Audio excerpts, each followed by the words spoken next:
Padiyam sports academy 3ാം വാർഷികവും ഓണാഘോഷവും നടത്തി. നാടൻപാട്ടും നാട്ടറിവുകളും തനത് രീതിയിൽ അവതരിപ്പിച്ചു വരുന്ന ഫോക്ലോർ അവാർഡ് ജേതാവ് സത്യദേവൻ ഉദ്ഘാടനം ചെയ്തു.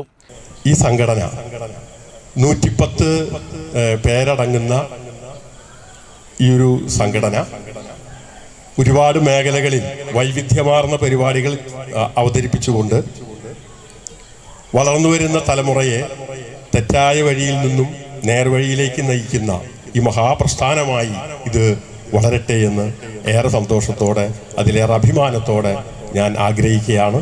അത് നടക്കുമെന്ന് വിശ്വസിക്കും.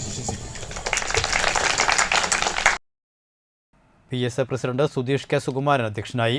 നടനും ഗായകനുമായ പ്രമോദ് പടിയത്തിനെ ചടങ്ങിൽ ആദരിച്ചു. വിവിധ പരീക്ഷകളിൽ ഉന്നത വിജയം നേടിയ PSA മെമ്പർമാരുടെ മക്കൾക്ക് ചടങ്ങിൽ വിദ്യാഭ്യാസ പുരസ്കാരങ്ങൾ വിതരണം ചെയ്തു. CV Sabu, Ajayan Kochath, Ramesh Vasu, Rineesh master, Sajith, Shanmughan, Dinesh master, Shibu master എന്നിവർ സംസാരിച്ചു.